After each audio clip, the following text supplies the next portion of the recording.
Então, é, esse quadro que eu vou apresentar, ele vai mostrar uma sequência, que a humildade é a essência do amor.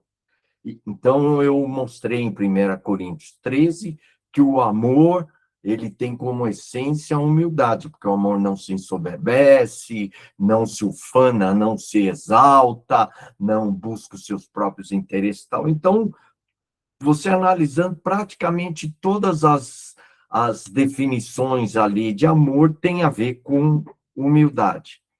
E aí, depois nós fomos para Gálatas e mostramos em Gálatas o fruto do Espírito. E o fruto do Espírito está no singular, mas ele apresenta vários frutos, né? Várias virtudes cristãs. Mas é um fruto. Então, a primeira ideia é que o fruto seja uma laranja com vários gomos, né? Então, é muito aceito essa ideia. E a segunda, que é a que eu creio, é que em algumas versões vem o fruto do Espírito é 2 pontos. Esse 2 pontos não existe, ok? Então, o fruto do Espírito é amor, e aí se compreende que o amor é a virtude primária, e o que vem, a alegria, paz, longanimidade, bondade e tal, não sei o quê, são virtudes secundárias que surgem do amor. Como é que eu posso afirmar isso? Quando você pega todos essas virtudes de Gálatas 5 e coloca em paralelo com as características de definição de amor de 1 Coríntios 13, você vai ver que elas são, assim, iguais. Então, o amor é o fruto do Espírito. Então, fica muito forte essa afirmação usando 1 Coríntios 13. Então, você vai ver o seguinte: a gente fala em discipulado, em desenvolver o caráter de Cristo na vida das pessoas. E discipulado é trabalhar na vida das pessoas para que sejam semelhantes a Cristo, né? Que tenham o caráter de Cristo, né? Que sejam parecidos com Cristo. Então, como desenvolver o caráter de Cristo? O caráter de Cristo tem a ver com quem eu sou, trabalhar com o que eu sou. E trabalhar com o que eu sou é trabalhar com o meu eu. E o meu eu, que é o que eu sou, ele se divide em 2 eus. No eu centrado, onde eu estou no governo, eu controlo tudo, eu. É o eu centrado. E tem o eu negado, que é baseado em Lucas, né, 9, que diz lá: quem quiser me seguir, negue-se a si mesmo e tome a sua cruz. Então, o eu negado é o negar-se a si mesmo. E esse eu negado, ele passa pelo processo contínuo diário da cruz em Lucas 9, de 23 a 25. Foi o que eu fui mostrando. O eu centrado, ele é o quê? É o orgulho ali. O orgulho é que está no centro desse eu centrado. E o eu negado é o que vai gerar o quê? A humildade. O orgulho, ele vai gerar o quê? O amor próprio, né? É o eu-cêntrico, é o egoísmo. Então, o orgulho, ele centraliza em si mesmo, ele ama a si mesmo. E a humildade, ela ela foca no amor a Deus e ao próximo. Então, ela sai do centro, né, para amar a Deus e amar ao próximo. E o amor a si mesmo e o egoísmo vai gerar o quê? As obras da carne. E o amor, né, como eu estava falando, que é esse amor, né, a Deus, amor ao próximo, ele vai gerar o quê? O fruto do Espírito. As obras da carne vai gerar o fruto do Espírito, que são as virtudes cristãs, né? E as obras da carne, então, vai gerar o quê? Um caráter corrompido. E o fruto do Espírito, que são essas virtudes cristãs, vão gerar o quê? O caráter de Cristo. Então, esse quadro resumiu o que eu fui transmitindo, fui ensinando acerca da humildade bíblica. A humildade bíblica, ela é fonte, essência do amor. E o amor, ele é fonte das virtudes cristãs, que é o fruto do Espírito. E o fruto do Espírito, então, que são essas virtudes cristãs, é o caráter de Cristo. Enquanto do outro lado aqui, né, você vê o eu centrado, né? O eucêntrico é o orgulho, gera o orgulho. O orgulho é o amor a si próprio e o egoísmo, contrapondo o amor ao próximo e o amor a Deus. E aí vai gerar o quê? O amor a si mesmo, o egoísmo, as obras da carne, e as obras da carne, então, é um caráter corrompido, é o caráter caído. Então, isso foi o resumo de todo o que eu venho falando sobre a humildade e a importância da humildade, ok? Então, vamos falar um pouco, porque como é que você vai gerar humildade, né? Então, há duas coisas importantes, que a humildade se gera se humilhando, né? Eu uso muito isso. Mas o processo da cruz, por que ele é importante? Porque trabalhar a humildade é trabalhar o eu, o seu ego, né? As suas vaidades, sua ganância. Então, nós temos que entender primeiro que esse processo da cruz você não consegue fazer sozinho. Ninguém vai conseguir se crucificar sozinho numa cruz, vai? Um pouquinho dá, mas não dá completo. Então, você precisa entender, né, que esse processo da cruz não é algo individual, mas tem que ser feito como grupo, tem a ver com uns aos outros, que nós estávamos conversando aqui, eu, Vasni, sozinho não dá, ok? O meio de se aplicar esse processo da cruz é através do discipulado.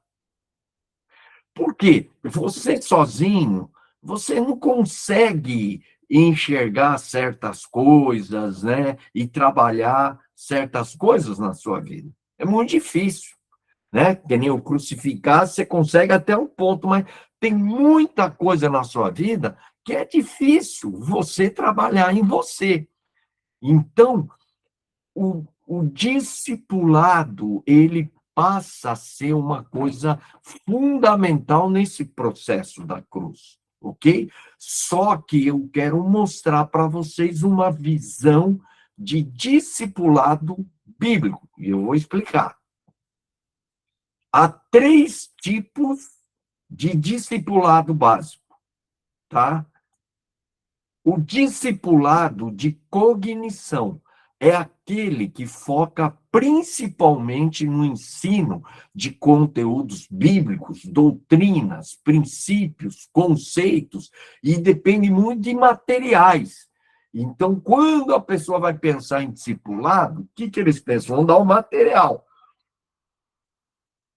E consegue trabalhar assim? Consegue, e é bom, e é importante. Não estou querendo anular os materiais e os ensinos, eles são importantes. Mas se você ficar de material em material, você vai ver que chega uma hora, não vai para frente, fica patinando, só fica passação de conhecimento. Por isso que é discipulado de cognição. Tem a sua importância, tem o seu valor, mas o discipulado bíblico é um pouco mais que isso, ok? Mas também depende da cognição, sem dúvida. O segundo é o discipulado de comportamento, ou comportamental. É aquela que foca principalmente na correção de atitudes, hábitos, práticas, condutas externas e comportamento. Então, é aquele discipulado onde você vai e é lógico, geralmente é os dois, né? Cognição e comportamento. Você vai ensinando e vai também, não pode mentir, não pode adulterar, não pode pornografia, não pode, né, ser ganancioso, tem que ser generoso. Então, você vai trabalhando muitas vezes o comportamento, mas não trabalha o coração. Então, existe líderes e pastores que você vai ver na casca, no comportamento, são ótimos, são exemplares, mas o coração está deixando a desejar. Quem são esses caras? São os fariseus. Os fariseus, eles tinham um comportamento exemplares.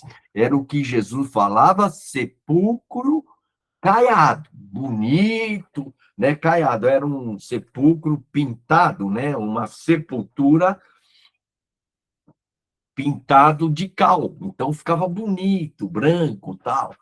Por fora branco, né? Aquela aparência de pureza, mas lá dentro o que que é? Ossos podres. Então, o discipulado de comportamento vai gerando, muitas vezes, uma atitude religiosa e farisaica, né, externa.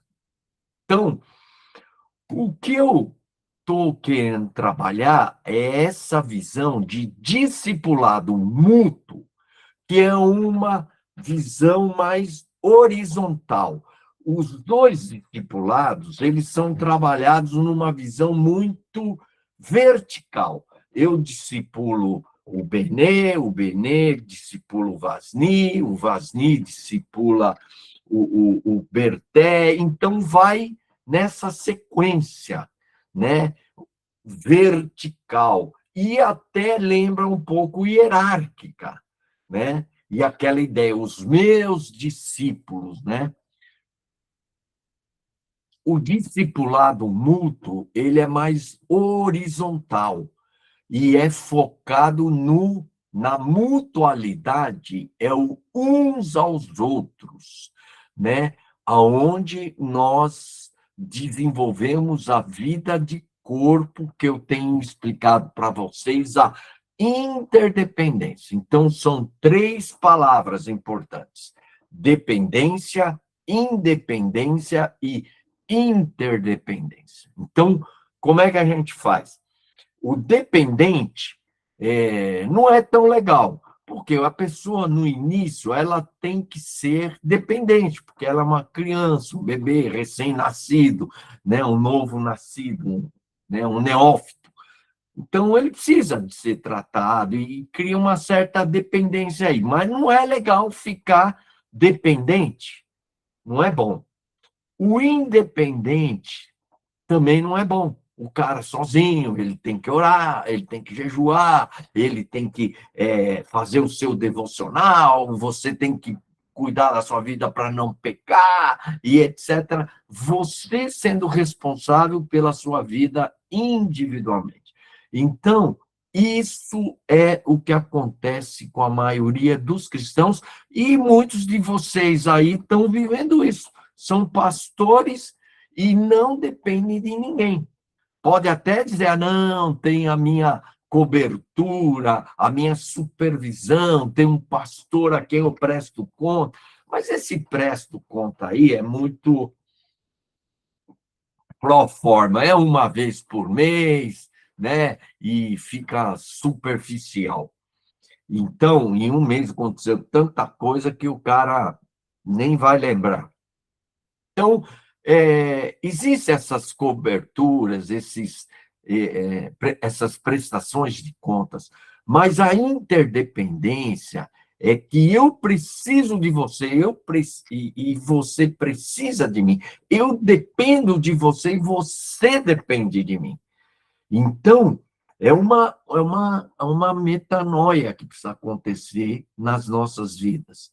Eu vou, nas próximas, eu quero montar uma série onde nós vamos trabalhar vários conceitos para a gente construir uma visão de discipulado, que eu chamo de discipulado bíblico, que é a mutualidade uns aos outros. Os outros tipos de discipulado não têm uma base bíblica tão forte, mas o discipulado mútuo, esse uns aos outros, é o que a gente vê na Bíblia, é o que está na Bíblia, é o que Paulo estimula, é o que os apóstolos estimulam. Então, essa vida de mutualidade, onde um ensina o outro, onde um depende do outro, onde um confessa pecado. Então, é isso que nós precisamos, eu pessoalmente, né, enxergo isso, que o discipulado bíblico é esse aí, é o discipulado mútuo, a mutualidade, essa interdependência. E olha, eu vou dizer uma coisa, todos nós fomos criados desde muito cedo para não querer depender de ninguém. O japonês, ele detesta, na cultura japonesa, você ter que depender de alguém. E a gente não quer, parece que nós somos fracos, parece que nós não temos força, capacidade de depender do outro. Não, isso é fraqueza, você não pode, você tem que se virar sozinho. Cultura americana é assim, você tem que se virar, você não pode ficar dependendo de ninguém. Mas corpo de Cristo é isso aqui. Ninguém consegue se crucificar sozinho. Nós dependemos uns dos outros. Nós temos que, que trabalhar, né, viver uns aos outros. É interessante, ontem eu nós estamos numa série de conferências na igreja, e aí, num compartilhamento, uma esposa de pastor disse assim, poxa, uma fraqueza minha é que eu não estou conseguindo fazer o devocional. Eu não tenho regularidade, eu não consigo. Sabe o que eu falei para ela? Eu falei para ela o seguinte, olha, sozinha você não consegue.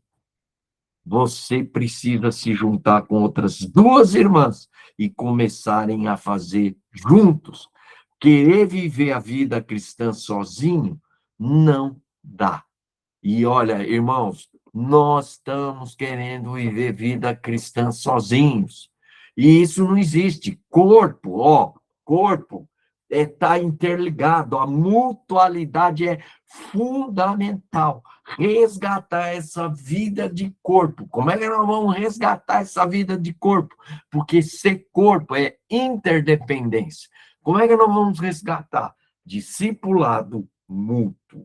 Então, são grupos de 2 ou 3 que vão, né, desenvolvendo essa interdependência, e esses microgrupos têm que fazer parte de um grupo, onde esse grupo supervisiona esses microgrupos que são discipulados.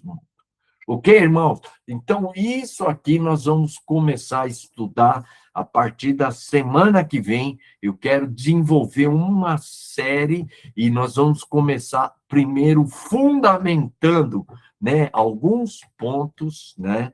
E a culminação é esse gráfico que eu apresentei aí, né? Porque o que nós vamos trabalhar? O caráter de Cristo, no fundo, começa com o eu negado, né? Que vai desenvolver a humildade. Então, o eu negado, você não consegue trabalhar sozinho. O eu negado é trabalhado como? No processo de cruz. Jesus falou: negue-se a si mesmo, tome a sua cruz dia a dia. Então, o eu negado, ele depende desse processo da cruz. E sozinho você não vai conseguir. Ok? Espero ter deixado isso bem. Então, o discipulado mútuo, na prática, são grupos de 2 ou 3 que se reúnem online por 30, 45 minutos e vivem a mutualidade, vivem a vida de corpo. Alvo: desenvolver o caráter de Cristo, viver vida de corpo, essa mutualidade. Ok? Então, isso é um ponto fundamental. Outra coisa, santidade e fruto do Espírito expressam o caráter de Cristo. Quando o eu é negado, a humildade é formada. Então, como é que eu vou formar, como é que eu vou desenvolver a humildade, né? Então, a humildade, ela é formada pelo eu negado. Pastor, tem como voltar o slide só para ver aquela última parte do discipulado? Estou anotando aqui. Eu mando para você o. Manda. Eu Ótimo. vou mandar. Obrigado. Fica tranquilo aí. Bom, Tá obrigado. certo? Quando o eu é negado, a humildade é formada. Vocês entenderam lá o gráfico. Mas o eu negado, né? Bom, a humildade, quando ela é formada, o que que vem? O amor bíblico, porque a essência do amor é a humildade. E quando o amor bíblico começa a ser gerado, ele gera o quê? Santidade e fruto do Espírito. E a santidade e o fruto do Espírito expressam o caráter de Cristo em nós. Foi isso que eu fui mostrando naquele gráfico, certo, irmãos? Então, esse é o alvo do discipulado. Não apenas transmitir conteúdo, não apenas corrigir comportamentos. Então, é o discipulado cognitivo e o comportamental, discipulado comportamental. Os dois são importantes? São, mas não é apenas isso. Mas cooperar com Deus para que Cristo seja formado em nós. Ok? Gálatas 4,19 diz: até ser Cristo formado em vós. O caráter de Cristo, então, se expressa em humildade, amor sacrificial, santidade, o fruto do Espírito. Quando eu coloco fruto do Espírito, são as virtudes cristãs, né? Eu só não comentei aqui a santidade, mas antes daquele gráfico eu mostrei que o amor bíblico gera santidade. Por quê? Porque não matarás, não roubarás, não adulterarás, todos os mandamentos se resumem num só: amarás o teu próximo como a ti mesmo. Então, o amor bíblico gera santidade. Amor que não gera santidade não é o amor bíblico. Só estou lembrando isso. E o fruto do Espírito, então, cuja fonte desse fruto é o amor. Então, tudo isso eu mostrei na humildade, ali no estudo da humildade bíblica. E aqui eu estou falando, né, resumindo aqui as principais, né, fontes desse caráter de Cristo: a humildade, amor sacrificial, santidade, fruto do Espírito e a vida crucificada. E esse é um processo, né, que leva a uma obediência genuína ao Pai, que se transforma em um serviço sacrificial, ok? Então, não fica gerando em qualidades ali, poxa, o cara é bom, o cara é um santo, o cara... Não, se transforma, né, em ações de obediência, em serviços sacrificiais, ok? Bom, aquilo lá foi um parênteses, não se preocupem que nós iremos aprofundar tudo aquilo lá. Vamos fazer uma série sobre discipulado a partir da semana que vem, ok? Então, revelação do Cordeiro na adoração. Olha, quando você vê o Cordeiro, qual a imagem que você tem do Cordeiro, né? A imagem que você vai ter do Cordeiro, se eu falar fecha os olhos, você vai pensar num cordeirinho, num carneirinho, sei lá, manso, uma ovelha mansa, passiva. Qual a visão que você tem do Cordeiro? Eu vou te mostrar aqui qual a visão que os seres celestiais, os anciãos e os anjos têm do Cordeiro no céu. Olha qual é a visão que eles têm do Cordeiro, que eu acredito que não é nem a sua e nem a minha visão, né? Que é vergonhoso isso. Olha só, vi, Apocalipse 11, 5, 11. Vi e ouvi uma voz de muitos anjos ao redor do trono, dos seres viventes, dos anciãos, cujo número era de milhões e milhões e milhares e milhares. Quer dizer, essa expressão você pode traduzir, é uma enormidade incontável, né? Proclamando em grande voz: olha como eles enxergam o cordeiro. Digno ao cordeiro que foi morto. Né? E eu já expliquei que esse foi morto uma referência do cordeiro como redentor e do amor sacrificial. De receber o quê? Olha o que eles veem no cordeiro. Poder. Cordeiro é poderoso, é riqueza, sabedoria, força, honra, glória e louvor. Irmãos, olha a visão que todos esses seres dos anjos, seres viventes e dos anciãos, eles têm uma visão do Cordeiro, uma visão majestosa, gloriosa. Então, ouvi que toda criatura que há no céu e sobre a terra, debaixo da terra e sobre o mar, e tudo que neles há, estava dizendo a aquele que está sentado no trono, que é Deus, e ao Cordeiro, qual a visão dele? Seja o louvor, a honra, a glória e o domínio pelos séculos dos séculos. Então, os quatro seres viventes respondiam amém. Também os anciãos prostraram-se e o adoraram. Quer dizer, todos esses seres divinos e todo o universo, criatura que há no céu, na terra, todo o universo se prostra diante de Deus e do Cordeiro. E a visão que eles têm desse Deus e desse Cordeiro é majestosa, é grandiosa, né?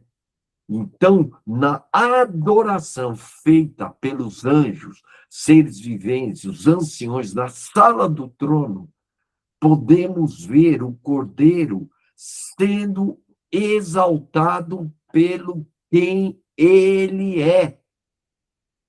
E o número de adoradores é incontável. Milhões e milhões, milhares e milhares. O versículo 13, né, amplia os adoradores. Agora é toda a criatura no céu, na terra, debaixo da terra, uma visão assim, uma descrição universal de seres. A revelação da grandeza de quem é o Cordeiro. E foi morto o amor sacrificial redentivo. Poder tem poder no sentido, não é de poder apenas de manifestações, de sinais, de coisas, mas o poder de autoridade para governar, agir e cumprir o propósito de Deus. Riqueza, essa riqueza do Cordeiro, a plenitude, suficiência e abundância de todos os recursos. Não é dinheiro, né? Porque ali não é dinheiro, não tem valor nenhum. É outro tipo de riqueza, de abundância, de suprir, de fornecer em abundância tudo isso, tudo que se precisa. Sabedoria, o Cordeiro manifesta a perfeita sabedoria de Deus, especialmente na cruz e na redenção. Força. Então, o Cordeiro tem vigor e poder invencível. Ninguém é mais forte, mais poderoso, né, que o Cordeiro. Então, para vencer todo o mal e sustentar todo o seu reino. Honra, o Cordeiro é digno de toda a reverência, valor, exaltação de qualquer principado, potestade, poder, majestade, todos os seres, todos divinos, né? Ele é digno dessa honra, dessa reverência. A glória, o Cordeiro possui uma majestade, uma excelência, uma beleza divina plenamente manifestada. O louvor digno, o Cordeiro é digno de ser celebrado, confessado e exaltado por toda a criação. Quer dizer, imagina por todos os lugares, qualquer buraco, qualquer coisa, todo mundo se prostra, né? Se ajoelha, como diz lá em Efésios, todo joelho se dobrará e confessará que ele é o Quírios, o Cúrios, o Senhor dos senhores, o Rei dos reis. Então, esse é o Cordeiro. Domínio pelos séculos dos séculos, o Cordeiro reina eternamente, com soberania, autoridade e senhorio, que nunca terão fim. Essa adoração em Apocalipse revela a grandeza de quem é o Cordeiro. Gente, essa é a visão que todos esses seres têm do Cordeiro. Gente, o Cordeiro não é pouca coisa, não. Aqui vemos que o Cordeiro não é fraco e nem passivo, mas que o Cordeiro é grandioso, poderoso, majestoso, glorioso. Eu diria assim, não há palavras para descrever o Cordeiro, não há palavras para se referir ao Cordeiro. É algo tão grande, né? E tudo isso o Cordeiro é com o quê? Com essa essência da humildade. Ele foi morto humildemente.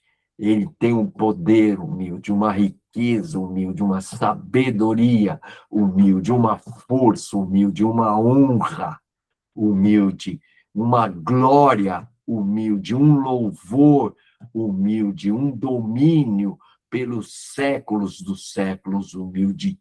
Tudo, tudo é permeado por essa humildade. Por quê? Porque Deus escolheu essa figura do cordeiro e a essência da figura desse cordeiro expressa o quê? Humildade. Deus poderia ter colocado um leão, Deus poderia ter colocado um tigre, uma águia, né? Um rinoceronte, mas Deus colocou o quê? Um cordeiro, porque é isso que eu quero que vocês enxerguem, que no meio de toda essa grandiosidade, gloriosidade, majestade do cordeiro, o cordeiro, acima de tudo, ele simboliza, ele expressa essa essência que é a humildade. Então, gente, eu quero que vocês entendam o quanto essa humildade ela é fundamental. Então, você vê naquela descrição para gerar o caráter de Cristo, a humildade é fundamental. E nós, na igreja, trabalhamos, até falando de amor, de caráter, não pode mentir, não pode adulterar, mas nós não estamos falando de humildade, irmãos. Nós não entendemos essa visão do cordeiro. Cordeiro, você tem que falar da humildade, porque a humildade é que vai impulsionar todas essas coisas para chegar no caráter de Cristo. Então, nós temos que entender que Deus expressa Jesus em Apocalipse, aquela visão ali do Apocalipse. Tudo é realizado, todo o juízo, toda adoração em cima do quê? Do Cordeiro. Por que Cordeiro? Porque o Cordeiro, ele expressa essa essência da humildade. Ok? Então, trabalhar discipulado, basicamente, é trabalhar, gerar essa humildade aí. É gerar, vamos dizer assim, pessoas, discípulos semelhantes a Jesus. O que é ser semelhante a Jesus? É ser o Cordeiro. É o Cordeiro. A imagem de Cristo é Cordeiro. Semelhança de Cristo, Cordeiro. O caráter de Cristo, por quê? Essa imagem revelacional de Cristo como Cordeiro é a humildade. Então, ser semelhante a Cristo é sermos cordeiros. Você quer ser semelhante a Jesus? Então você precisa ser cordeiro e não leão. É a essência do cordeiro, é a humildade. Então, Mateus 11, 29. Aprendei de mim, porque sou manso e humilde de coração. Então, Jesus, né, lá dentro. Então, alguém perguntou ontem para mim, pastor, mas está falando trabalhar o coração, porque a gente trabalha comportamento, né? Como é que eu trabalho o coração? Tem que desenvolver humildade. A humildade vai trabalhar o coração. Entendeu? Então, como que a gente vai trabalhar o coração? É humildade, porque Jesus era humilde de coração. Então, você quer ser semelhante ao cordeiro? É ser manso e humilde de coração. O coração está ligado ao humilde. E o manso é o fruto visível dessa humildade. Então, o seu alvo não é trabalhar mansidão. Ah, você não pode gritar, você tem que pensar duas vezes, respira fundo. Você está trabalhando comportamento. O que você tem que desenvolver? Humildade. Trabalhar humildade. E se você trabalhar e desenvolver, o cara for humilde de coração, você está desenvolvendo uma pessoa que vai ter o caráter de Cristo. Filipenses, tendo em vós o mesmo sentimento que houve também em Cristo Jesus. Antes, a si mesmo se esvaziou, assumiu a forma de escravo, a si mesmo se humilhou até morte de cruz. Então, ter o mesmo sentimento, a mesma atitude de Cristo, a essência do caráter revelada em Cristo pode ser resumido o quê? Humildade. Então, tudo isso aqui que ele falou, se esvaziar, assumir, né, a forma de escravo, se humilhar até a morte de cruz, isso aí se resume o quê? Humildade. Então, ser semelhante a Cristo é ser semelhante ao Cordeiro, ser semelhante ao Cordeiro é ter o mesmo coração do Cordeiro. O que é a humildade? Vocês estão enxergando que o ponto-chave do discipulado é trabalhar coração? E trabalhar coração, o que vai desenvolver? Humildade. Nos discipulados, que tipo de homens estamos formando? Leões, fortes, vitoriosos, poderosos, conquistadores, prósperos materialmente, profissionalmente, etc. Essa é a visão do leão. Ou cordeiros, homens semelhantes a Jesus, mansos e humildes. Quem que nós estamos? Qual que é a imagem que a gente tem? Então, a gente chega lá no discipulado e fala assim, vamos desenvolver o caráter de Cristo. Bom, quando você fala o caráter, a semelhança de Cristo, todo mundo vai pensar, um super-homem, um homem perfeito, um homem que é isso, o cara que é ungido, o cara que é firme, fiel, pá. Você está pensando trocentas coisas que mais se parece com o leão do que um cordeiro. Agora, você falar, não, nós vamos desenvolvendo discipulado homens semelhantes a Cristo. E o que é? É ser cordeiro, manso e humilde. Aí os caras, isso aí parece que não tem a ver com Jesus, né? Mas eu estou gastando esses tempos de estudo só para mostrar isso.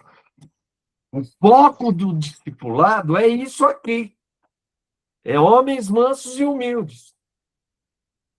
Mas isso não está claro. Não está claro nos discipulados. Vocês concordam comigo? Parece que ficou mais essa imagem de leão e não de cordeiro.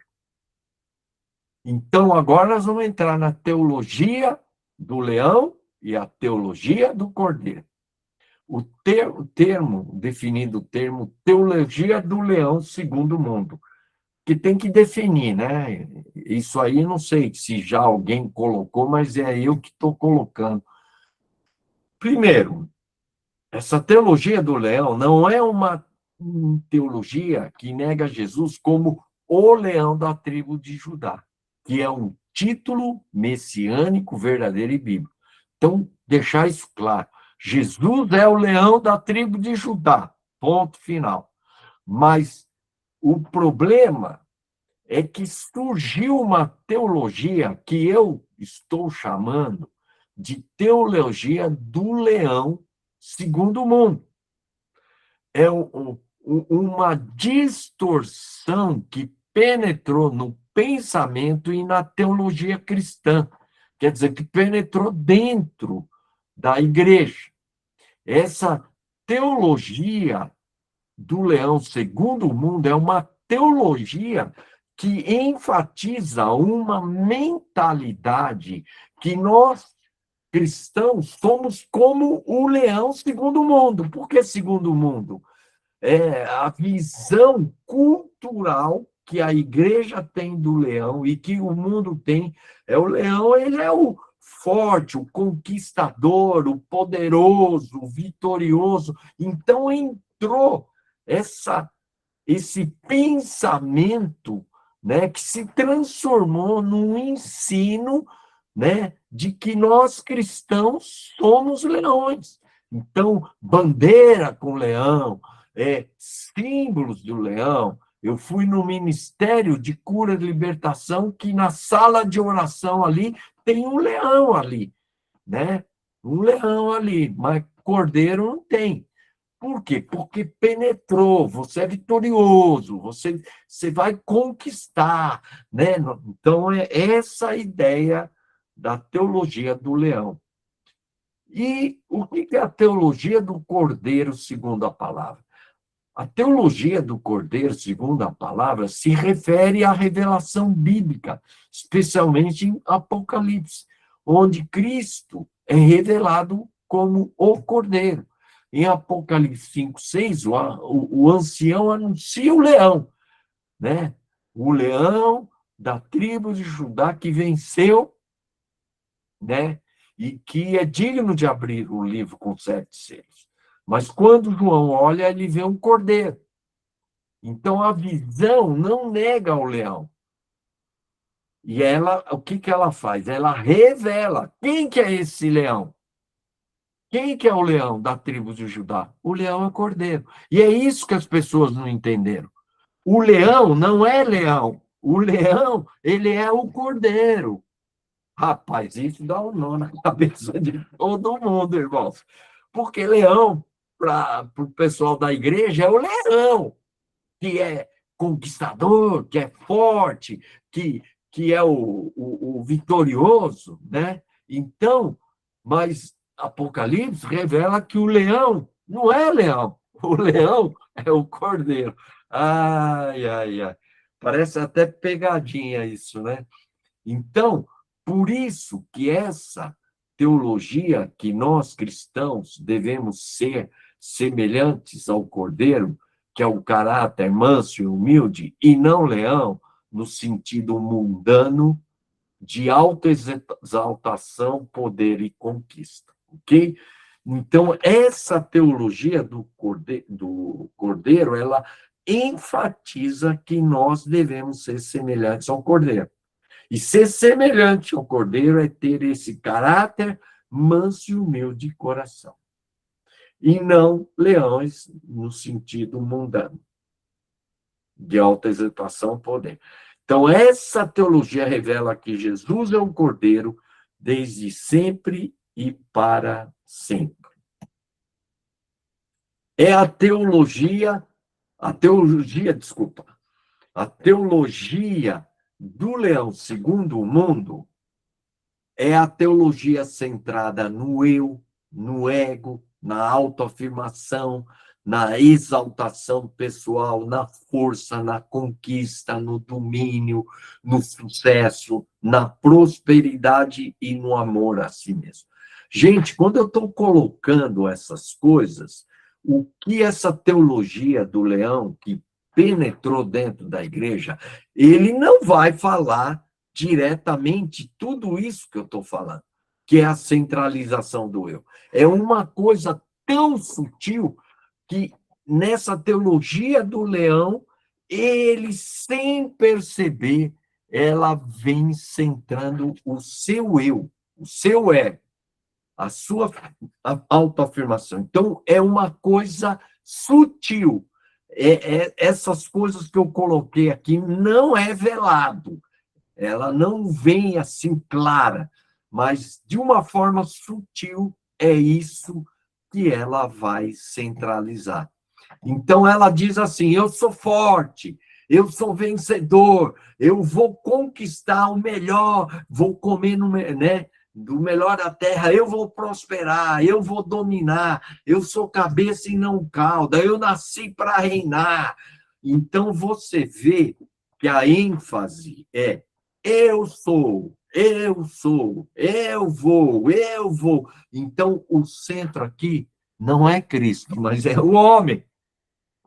Você repara, é muito sutil. Ele vai afirmando, afirmando, o que fica na sua mente não é Cristo vai fazer isso por você. Não é Cristo é isso em você, que Cristo te capacita. Não é o que fica na sua mente é eu sou isso, eu vou fazer, eu vou conquistar, eu.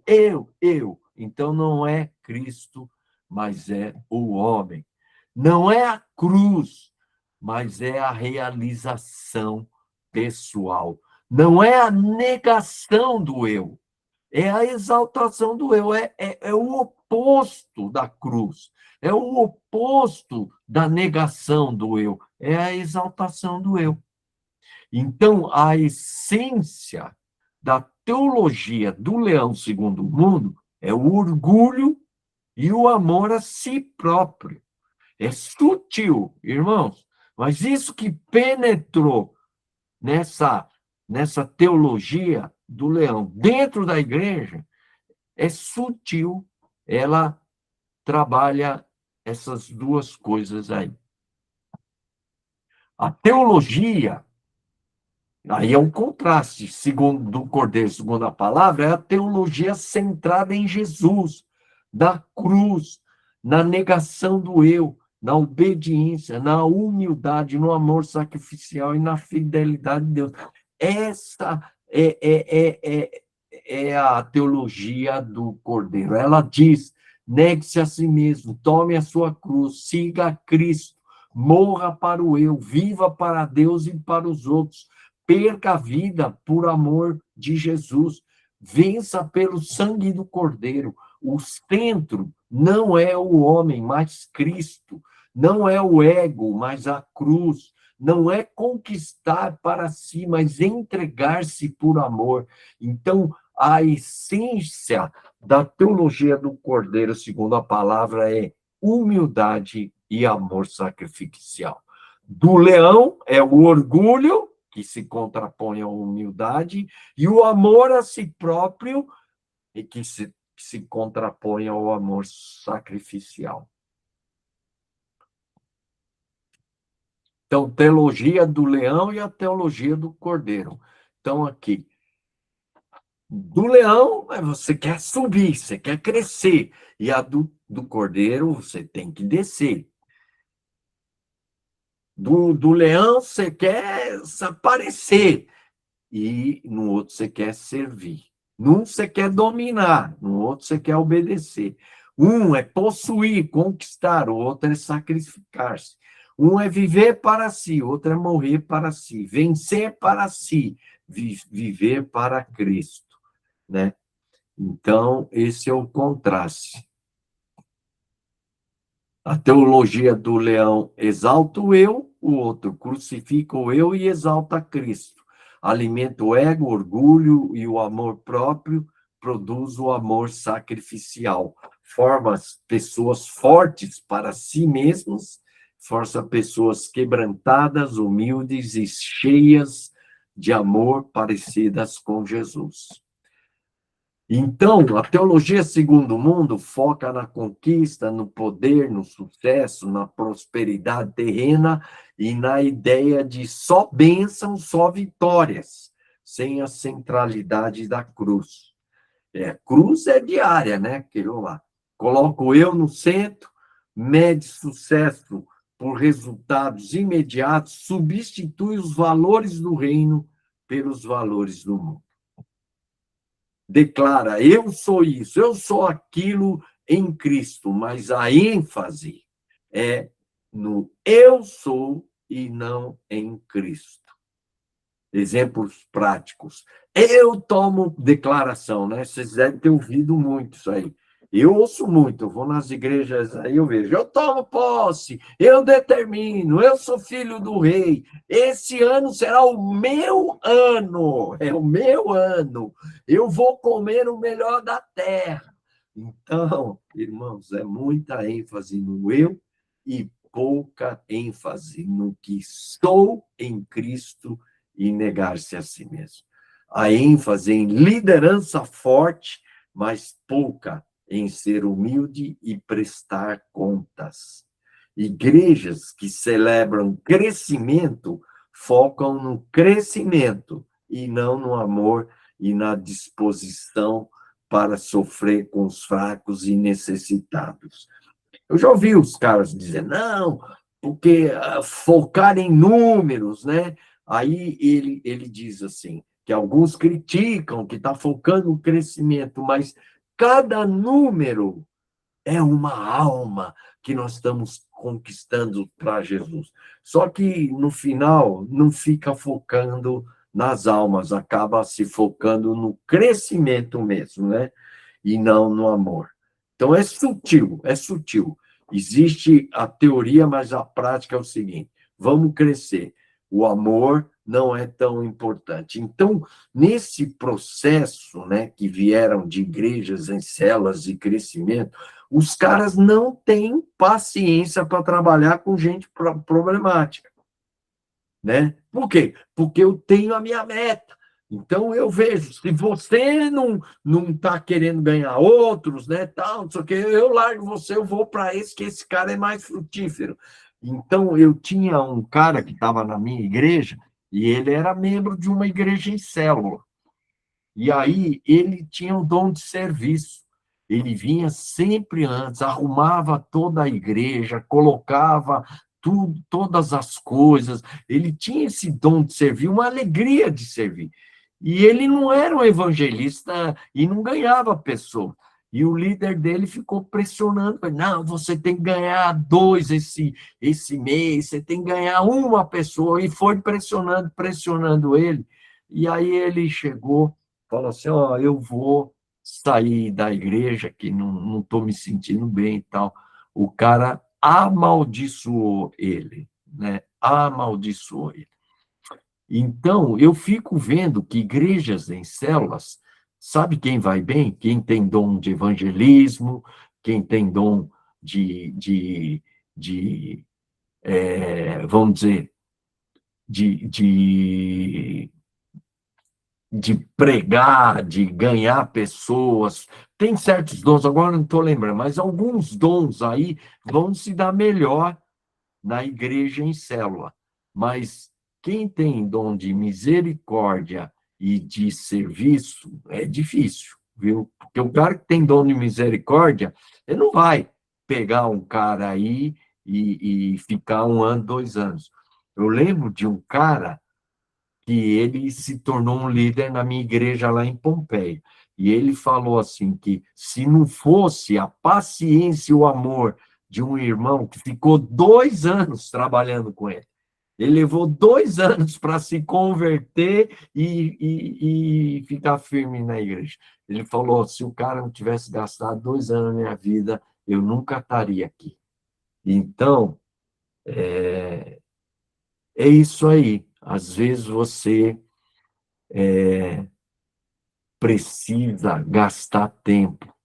Então, as igrejas que celebram muito crescimento, elas vão crescendo, vai juntando mais pessoas que são ganhadoras de alma, mas os que são mais na linha do dom de serviço e misericórdia, muitas vezes eles vão ser desprezados nesse tipo de estrutura e foca no crescimento, e não no amor e na disposição de sofrer com os fracos e necessitados. Discipulado que ensina a ser vencedor nas coisas terrenas, né?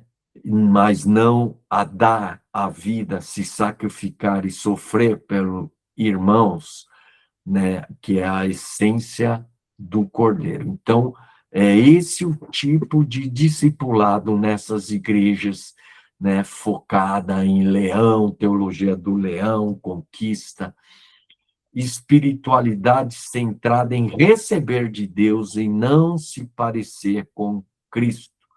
O problema não está em falar de vitória, mas em falar de vitória sem cruz. Esse que é o problema. Deixa eu só falar mais uma outra coisa. Esse negócio de se parecer com Jesus, né? Se você analisar Jesus, o ministério de Jesus, né? Depois que ele morreu, subiu ao céu, o que restou do ministério dele? Na prática, você vai ver que mandou se reunir, apareceram quantos lá no cenáculo? 120. 120 apareceram. Cadê aqueles milhares de pessoas que foram curadas, restauradas, libertas? Aqueles milhares de pessoas que ouviram a palavra ungida e que queriam seguir a Jesus. Cadê esses caras? Por que só tinha 120? Se você for analisar Jesus numa visão pragmática, de resultado, porque o pragmático é isso. O que importa é algo que traga resultado. Você falar, e cadê o resultado? Não tem. Então, se analisar Jesus, depois que ele ressuscitou, o que sobrou de tudo que ele fez? 120.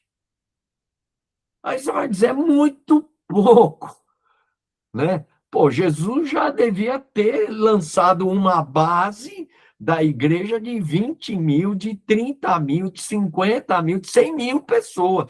Você já pensou a igreja partindo de 120 mil pessoas? Já ia ser uma igreja, já ia explodir o mundo inteiro. Não, sobrou 120. Então foram esses 120 e veio o Pentecoste. Aqueles outros milhares que foram, não estavam lá. O que eu quero dizer para vocês? Que essa visão pragmática que está dentro da igreja, de resultados, é perigosa. É perigosa. Porque você quer parecer com Jesus, então, às vezes, o maior trabalho de Jesus não foi levantar ele podia ter montado a igreja mais ungida e mais bem preparada para receber o Pentecostes. Mas o foco dele foi os 12, não foi nem esse 120, foi os 12 e foi a cruz. Você vai dizer, não, mas é muito pouco para quem quer impactar o mundo. É muito pouco, aos olhos dos pragmáticos. Os pragmáticos já pensariam em, pô, pelo menos uns 20 mil, vai, não precisa ser 120 mil, 20 mil. Mas não foi, né? Não foi. Foi só 12 que ele focou, basicamente, e foi a cruz. Então, quando em João 15, 17, desculpa, João 17, ele diz: Pai, a sua obra foi consumada. Quer dizer, ele usou essa expressão consumada na cruz e nesse texto de João, né? Mas, espera aí, ele não tinha morrido na cruz. Como é que a obra tinha sido consumada, né? Aí você vai ler o texto, você vai ver que eram os 12. Então, Jesus, a obra dele não era gerar uma super igreja, era os 12 e a cruz. Nos dois ele falou, está consumado a sua obra. Então, essa visão grandiosa que ela vem com essa teologia do leão, então a gente vai conquistar o mundo, a gente é poderoso, vamos comer do meu... Essas coisas aí tá mais no coração e na visão dos homens. É lógico que nós vamos conquistar o mundo. Mas aqui na Terra, nós não vamos comer do melhor da Terra necessariamente, porque você vai lá em Hebreus 11, você vai ver o que é fé, né? Fé para valer. Os caras não... Jesus viveu com simplicidade, né? Etc. e tal. Então, a teologia do Cordeiro foca em Cristo, no reino de Deus em primeiro lugar, na humildade do Cordeiro, no amor sacrificial do Cordeiro. Irmão, já estourou o tempo, né? Me perdoe, eu vou parar aqui, que eu acabei falando, mas eu acho que foi importante, né, irmãos? Espero que sim. Eu acho que não vai dar nem tempo de compartilhar mais, Mas eu acho que nós vamos ter que terminar esse estudo semana que vem, mas eu vou repassar tudo isso que eu falei. Eu acho que foi importante, não foi, não? Acho que trouxe uma clareza, e é isso que eu quero mostrar para vocês, que isso talvez até esteja impregnado em você aí, viu? Está aí na tua cabeça, né? Porque é sutil, é nas mensagens que estão passando é a mensagem dos coaches, né? Que você tem que ter caráter, posição, conquistar, né? Pensamento positivo, tudo isso aí está impregnado na igreja e na teologia cristã, que engloba essa teologia do Léo. Amém? Irmãos, Deus abençoe. Passou o tempo, até semana que vem. Amém. Amém. Gloriosa. Amém? Glória a Deus. Amém. Tchau, irmãos. Marcão, Abraço. você vai mandar os slides aí no grupo? Amém. Eu vou botar ele aqui agora, tá? Manda os slides no grupo para nós. Tá Obrigado. bom. Obrigado.